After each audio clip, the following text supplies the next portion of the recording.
Os países emergentes como Brasil, Índia, China, Rússia e Coreia do Sul serão o motor da economia global nas próximas décadas. O peso dos emergentes será maior até mesmo que do G7, o grupo que reúne as 7 maiores economias do mundo. E o Brasil ocupa uma posição privilegiada nesse cenário como grande fornecedor de alimentos e de energia. Apenas 9 dos 193 países atualmente representados na ONU terão um crescimento populacional nos próximos 25 anos, quando a população global passará de 8 bilhões para 10 bilhões. E a China, que investiu mais de US$ 1 trilhão na nova Rota da Seda, já colhe os benefícios da iniciativa. As mudanças no cenário global são o tema desta edição do Matéria de Capa, que está só começando. Fique com a gente.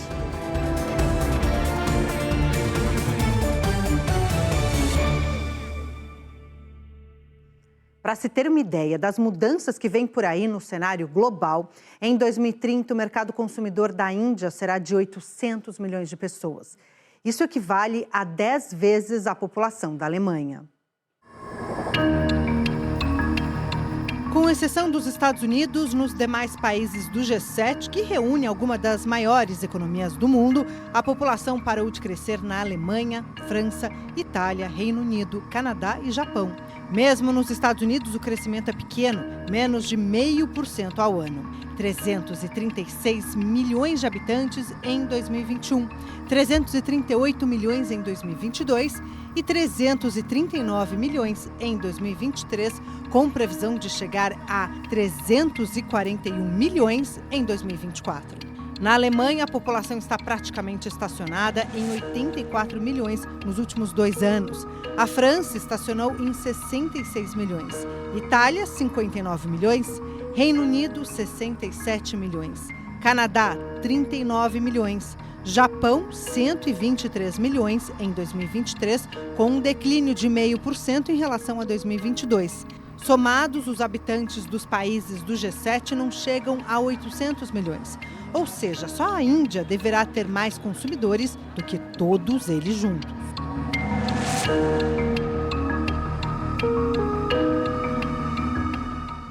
Atualmente, 193 países estão representados na Organização das Nações Unidas.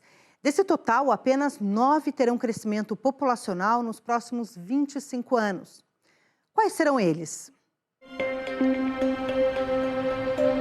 1 bilhão e 450 milhões de habitantes. Essa é a população da Índia, que já é o país mais populoso do mundo, ultrapassando a China em cerca de 25 milhões de pessoas. Outros que não param de crescer são Paquistão, Indonésia, Nigéria, Tanzânia, Uganda, Etiópia e República Democrática do Congo. Até 2030, a população da África será maior do que a da China e Índia juntas.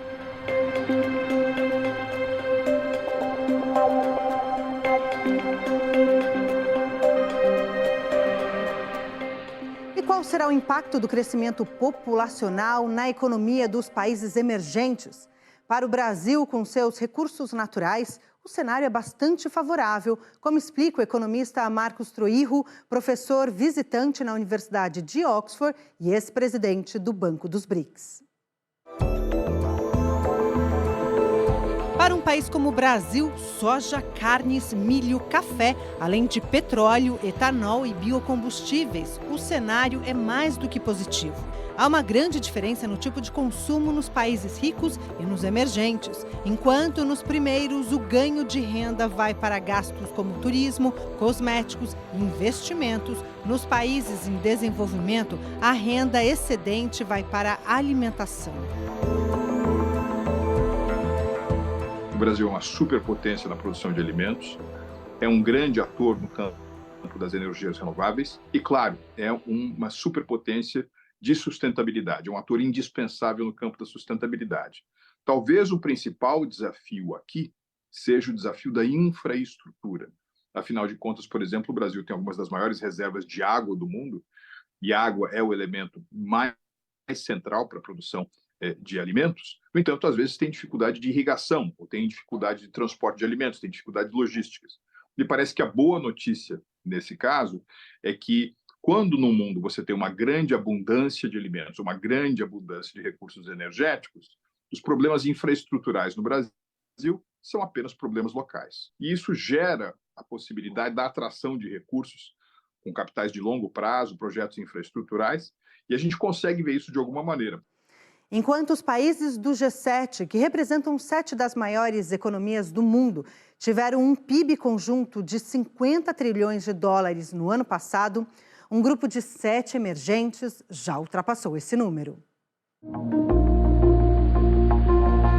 Um grupo de países emergentes, denominado E7, alcançou no ano passado um PIB conjunto de 60 trilhões de dólares, se considerada a paridade do poder de compra, a chamada PPP. Esse grupo inclui o Brasil, China, Índia, Indonésia, México, Turquia e Arábia Saudita. E eu acho que a boa notícia nesse caso para o Brasil é que quando você é uma economia de renda per capita razoavelmente baixa, no meu caso da Índia, né, uma economia de 3 mil dólares de renda per capita, e você cresce de uma maneira tão vertiginosa, num espaço tão curto de tempo, a partir de um patamar de renda tão baixo, tradicionalmente, essas rendas incrementais, adicionais, vão para o consumo de alimentos. Então, isso significa uma revolução calórica, significa também que as pessoas comem melhor, é uma revolução nutricional. E o Brasil é um dos 4 maiores produtores mundiais de alimentos, de modo que isso significa uma grande oportunidade para o Brasil. Os Estados Unidos constituem uma exceção no cenário de perda de importância do G7. Em 2008, antes da grande crise financeira, o PIB per capita da zona do euro era igual ao dos norte-americanos. Hoje, o dos Estados Unidos é o dobro. Por que essa mudança? Há algumas semanas, 3 empresas americanas, Nvidia, Apple e Microsoft, atingiram um valor de mercado, né, o que se chama tecnicamente de market cap, superior a todo o valor de mercado de todas as empresas negociadas na Bolsa de Frankfurt, né? E vejam, a Bolsa de Frankfurt tem ali empresas centenárias, tradicionais, muito bem administradas. Não estou falando aqui de uma mais uma empresa americana, ou seja, ou a Nvidia, ou a Apple, ou a Microsoft, individualmente consideradas, têm valor hoje de mercado superior a todas as ações negociadas na Branca de Folha. Então, isso mostra realmente um desempenho muito importante dos Estados Unidos, aí já chegando a um PIB nominal de 26 trilhões de dólares, uma capacidade de inovação, invenção, reinvenção, que de fato é admirável, de modo que nos próximos anos, né, ao contrário do que, digamos assim, projetam alguns analistas, os Estados Unidos continuarão absolutamente essenciais para o funcionamento da economia global, não apenas do ponto de vista da formação de demanda, mas também como grande fonte de investimento estrangeiro direto e como fonte de inovação. Vale lembrar também, por exemplo, em termos de quão impressionante é a performance econômica dos Estados Unidos, que os britânicos, em 2016, votaram no Brexit, né? Ou seja, a ideia de sair da União Europeia.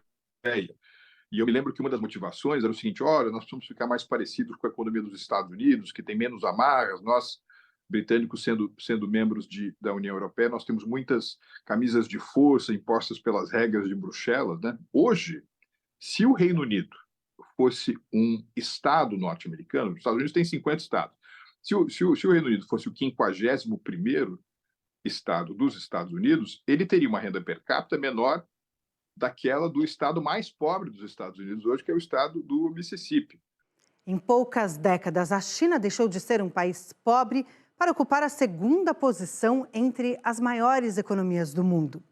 Mas a visão de um país aberto e eficiente está ameaçada. A atividade econômica chinesa está desacelerando. As corretoras globais reduziram as previsões de crescimento em 2024 para abaixo da meta oficial de cerca de 5%. Alguns dos principais jornais do mundo tentam entender o que se passa no país asiático. O New York Times diz: por que a China enfrenta tantas dificuldades em recuperar sua economia? O jornal mostra que um colapso no setor imobiliário deixou consumidores e empresas em alerta. No momento em que a China enfrenta uma crise sem precedentes desde a abertura de sua economia ao mercado global.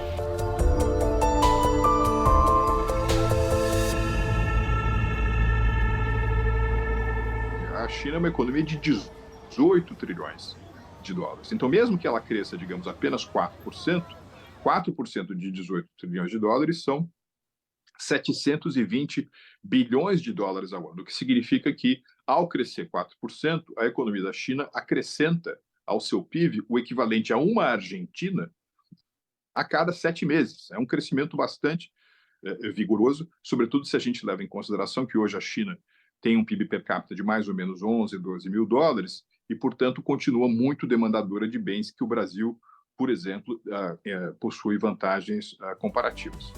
Daqui a pouco, o foco do comércio exterior do Brasil está se voltando para a Ásia. E ainda, China já investiu mais de 1 trilhão de dólares na nova Rota da Seda e vem colhendo os frutos dessa iniciativa.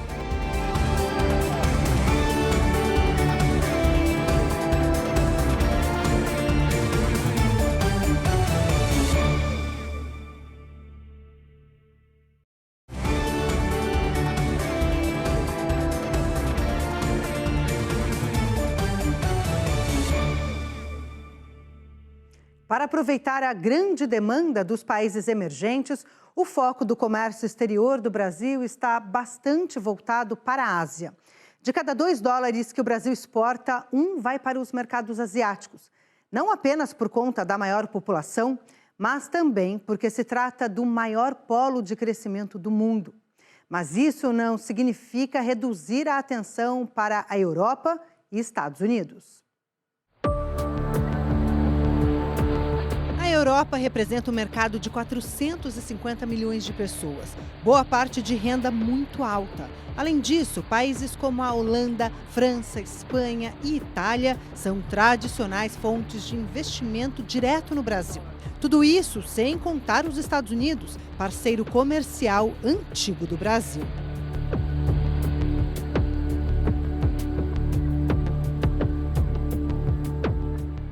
Para alguns, um projeto de poder e domínio global. Para outros, o resultado da sabedoria chinesa que garantiu ao país uma posição de destaque na economia mundial. Estamos falando do megaprojeto da China chamado Cinturão e Rota, mais conhecido mesmo como a Nova Rota da Seda. Mais de 1 trilhão de dólares em investimentos distribuídos por 150 países. Objetivo: conectar a China ao mundo por terra e mar, facilitando o comércio de produtos chineses e a importação de matérias-primas fundamentais para o país, como gás, petróleo, minerais e produtos alimentícios. Lançado há mais de 10 anos, o projeto leva o nome oficial de Cinturão e Rota. A palavra cinturão é uma referência aos caminhos terrestres que ligam a China à Europa, através da Ásia Central, Sul e Sudeste Asiático. Já o termo rota serve para designar a rede marítima que conecta o país aos principais portos do mundo, através da Ásia, Europa e África. A iniciativa consiste em fortes investimentos estatais em infraestrutura no exterior, principalmente em projetos de transporte, como ferrovias e usinas energéticas. Basicamente, o que a China pretende é ajudar as empresas chinesas a impulsionar a economia e melhorar a imagem do país no exterior. A antiga Rota da Seda, que ligava o Oriente à Europa, durou milhares de anos, aproximadamente entre 150 anos antes de Cristo até meados do século XV da Era Cristã.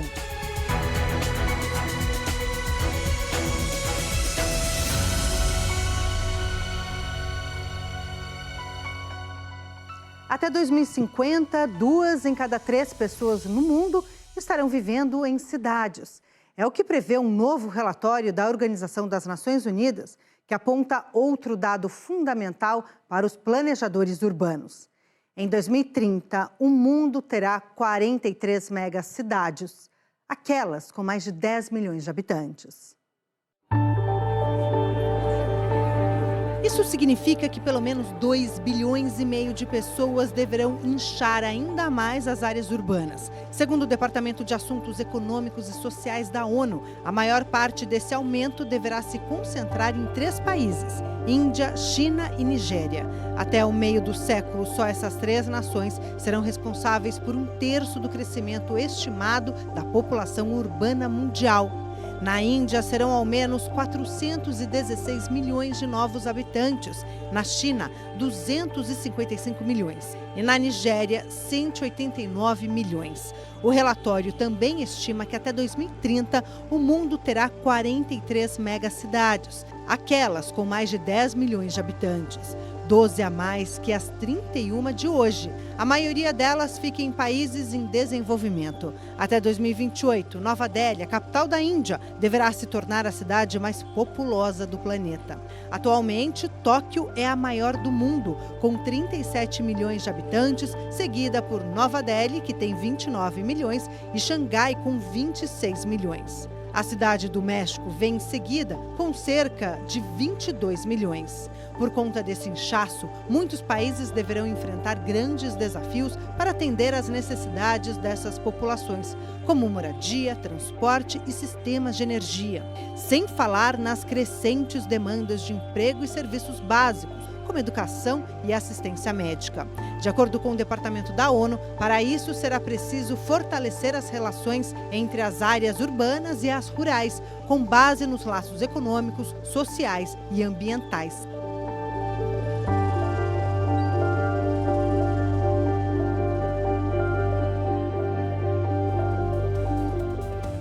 Daqui a pouco, o que significa um bom salário que permite uma vida digna nos padrões da Europa?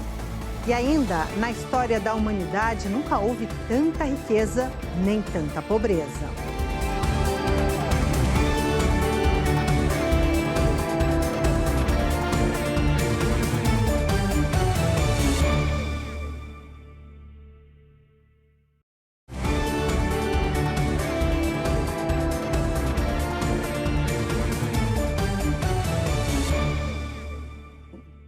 Nunca houve tanta riqueza acumulada em qualquer outro período da história da humanidade. Mas, ao mesmo tempo, o mundo nunca teve tantas pessoas famintas e na extrema pobreza. O mundo está cada vez mais desigual e com o desenvolvimento comprometido por guerras e pelos efeitos das mudanças climáticas. Os desafios para a retomada do progresso são ainda maiores para os países pobres. O desenvolvimento humano é medido pela Organização das Nações Unidas, que reúne informações de 193 países com dados como educação, expectativa de vida e renda. O mundo todo sofreu os efeitos da Covid-19, que fez cair o Índice de Desenvolvimento Humano em 2020 pela primeira vez na história. O IDH voltou a cair em 2021, mas os dados de 2022 divulgados este ano começaram a mostrar uma recuperação dos países ricos, que deve se consolidar nos dados de 2023. Mas metade dos países mais pobres continua regredindo. Na ponta de cima, a lista é puxada pela Suíça e 7 das 10 primeiras posições são ocupadas por europeus. As exceções são Hong Kong e Singapura, na Ásia, e a Austrália, que ocupa a 10ª posição. No ranking mais recente do IDH, a pior posição é ocupada pela Somália. Outros 8 países africanos estão nas 10 piores posições do levantamento. O Iêmen, no Oriente Médio, completa a lista. No leste europeu, os padrões de vida caíram na Rússia e na Ucrânia, envolvidos num conflito de grande escala. Mas as guerras também afetam o índice de países mais pobres, como o Sudão. Na Oceania, algumas regiões correm o risco de serem engolidas pela subida do nível do mar, como é o caso da Micronésia. Para o chefe do Programa de Desenvolvimento das Nações Unidas, Akin Steiner, estamos em um mundo mais rico do que em qualquer período da história da humanidade, mas, ao mesmo tempo, há mais pessoas famintas e pobres. But together, we can press the reset button. Afinal, o que é um bom salário? Uma remuneração justa que permita uma vida digna pode variar muito, dependendo de experiência profissional, educação e até do estilo de vida. Vamos ver exemplos em alguns países europeus.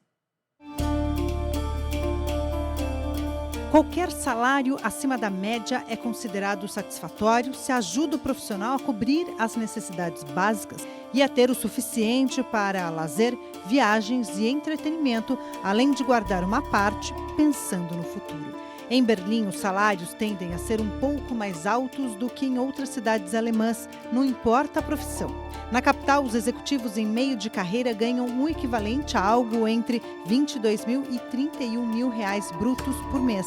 Já em Londres, esses profissionais recebem de R$30 mil a R$43 mil mensais. Os ganhos médios mensais líquidos por lá são de quase R$17 mil.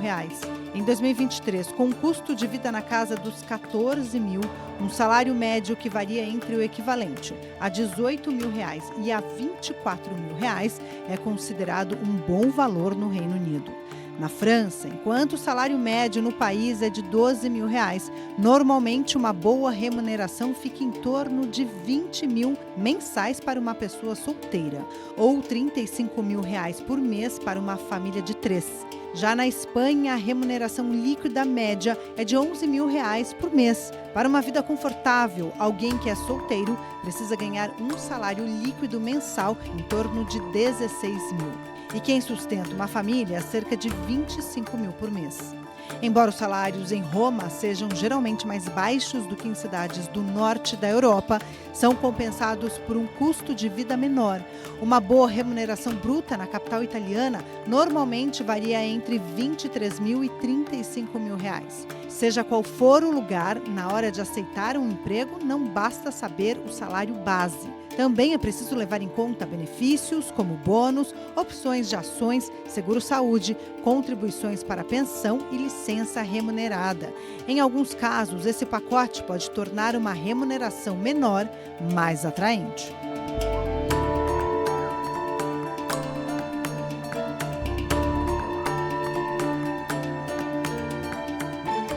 A China ultrapassou os Estados Unidos e atualmente tem o maior número de bilionários do mundo. 814 para 800 entre os norte-americanos. Em terceiro lugar vem a Índia com 271, em quarto o Reino Unido com 146 e em quinto a Alemanha com 140.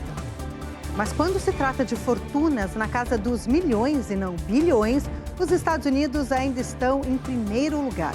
Eles têm cerca de 22 milhões de milionários para 6 milhões de chineses. Desde que o país de regime comunista na política aderiu ao capitalismo, a China virou uma verdadeira fábrica de milionários e bilionários, além de tirar centenas de milhões de pessoas da pobreza extrema. Esta edição da Matéria de Capa fica por aqui. Nós voltamos na próxima semana, nesse mesmo horário. Até lá!